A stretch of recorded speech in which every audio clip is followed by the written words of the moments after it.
అందరికీ నమస్కారం. నేను మీ ఎస్పీజీ. శ్రీ వాల్మీకి మహర్షి గారు రచించిన సంపూర్ణ రామాయణం సుమారుగా 500 సర్కలుగా ఉన్నది. వాల్మీకి రామాయణం పుస్తకాన్ని భావితరాలకు డాక్యుమెంటెడ్ ఎవిడెన్స్గా ఉండాలని, నేను యూట్యూబ్లో ఆడియో రూపంలో అప్లోడ్ చేయాలని నేను సంకల్పించాను.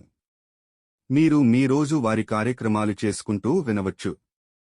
నిజమైన రామాయణాన్ని ఒక అక్షరం కూడా మార్చకుండా మీ ముందుకు చాలా శ్రద్ధతో మరియు భక్తితో తీసుకొస్తున్నా శ్రీ రామచంద్ర ప్రభువుల వారి ఆశీస్సులతో ముందుకు కొనసాగుతున్నాను. ఈ ప్రయాణంలో మాకు మీ మద్దతు అవసరం. మా యూట్యూబ్ ఛానల్ను సబ్స్క్రైబ్ చేయండి మరియు లైక్ చేయండి. మీ మద్దతు నా కంటెంట్ నిర్మాణాన్ని మరియు మరిన్ని వీడియోలు చేసేందుకు ప్రేరేపిస్తుంది. నేను చేసే ఈ కార్యక్రమంలో ఏమైనా లోపాలు ఉంటే నాకు కామెంట్ రూపంలో తెలియజేస్తే తరువాత వచ్చే వీడియోలను నేను సరిదిద్దుకుంటానని మనవి చేసుకుంటున్నాను. బాలకాండ 30వ సర్గ. మరునాడు రామ లక్ష్మణులు విశ్వామిత్రునితో ఇలా అన్నారు: ఓ మహర్షి, మీ యాగము భగ్నము చేయుటకు రాక్షసులు ఎప్పుడు వస్తారు? మేము ఎప్పుడు వారిని ఎదుర్కొనవలెను? ఎందుకంటే రాక్షసులు వచ్చిన తక్షణం మేము వారిని ఎదుర్కోవాలి కదా అని అడిగారు. ఆ సమయములో విశ్వామిత్రుడు మౌనముద్రలో ఉన్నాడు. అందుకని ఆయన పక్కనే ఉన్న ఋషులు రామలక్ష్మణులతో ఇలా అన్నారు: మహర్షుల వారు మౌనదీక్షలో ఉన్నారు. నేటి నుండి 6 రాత్రులు మీరు యాగమును రక్షించవలెను అని పలికారు. వారి ఆజ్ఞను శిరసావహించారు రామలక్ష్మణులు. నిరంతరము ధనస్సును చేతబూని రామలక్ష్మణులు 6 పగళ్లు 6 రాత్రులు యాగమును రక్షించారు. వారు విశ్వామిత్రుని పక్కను ఉండి ఆయనకు ఎలాంటి ఆపద రాకుండా రక్షించారు. 6వ దినము గడుచుచున్నది. రాముడు లక్ష్మణుని చూచి, లక్ష్మణా, ఇది 6వ రోజు. చాలా అప్రమత్తంగా ఉండు. రాక్షసులు ఏ క్షణమునైనా దాడి చేయవచ్చు అని లక్ష్మణుని హెచ్చరించాడు. ఋషులు యజ్ఞము చేస్తున్నారు. అగ్నిహోత్రము మండుచున్నది. ఒక్కసారిగా అగ్నిహోత్రములో నుండి మంటలు భగ్గున పైకి లేచాయి. ఏదో జరగబోతోంది అని అనుకున్నాడు రాముడు. ఇంతలో ఆకాశము నుండి ఒక భయంకరమైన శబ్దము వినిపించింది.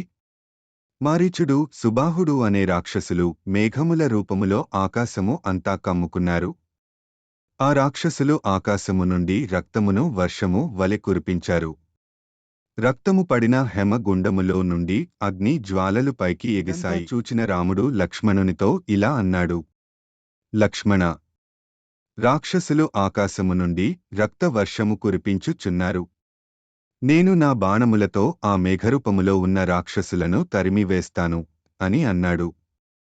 రాముడు కోపంతో మానవాస్త్రమును ఆ రాక్షసుల మీద ప్రయోగించాడు.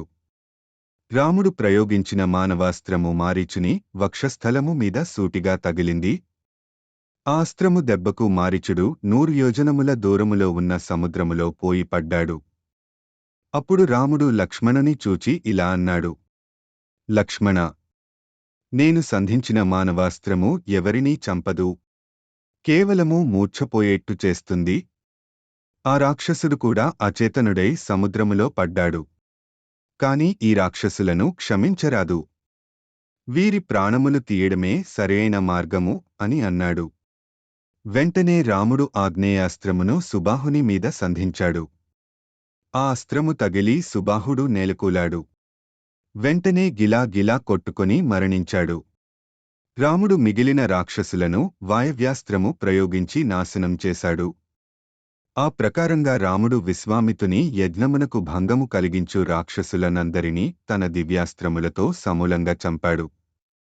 యజ్ఞము నిర్విఘ్నముగా పూర్తి అయింది. విశ్వామిత్రుడు దీక్ష నుండి లేచాడు. రామ లక్ష్మణులను చూచాడు. ఎంతో సంతోషంతో ఇలా అన్నాడు: రామా, నేను సంకల్పించిన యాగము నిర్విఘ్నముగా పూర్తి అయింది. నీవు నీ తండ్రి ఆజ్ఞ ప్రకారము యాగమును రక్షించావు. ఈ సిద్ధాశ్రమము పేరు సార్థకం చేశావు అని అన్నాడు. శ్రీమద్రామాయణము బాలకాండ 30వ సర్గ సంపూర్ణము. ఓం తత్సత్. ఓం తత్సత్. ఓం తత్సత్.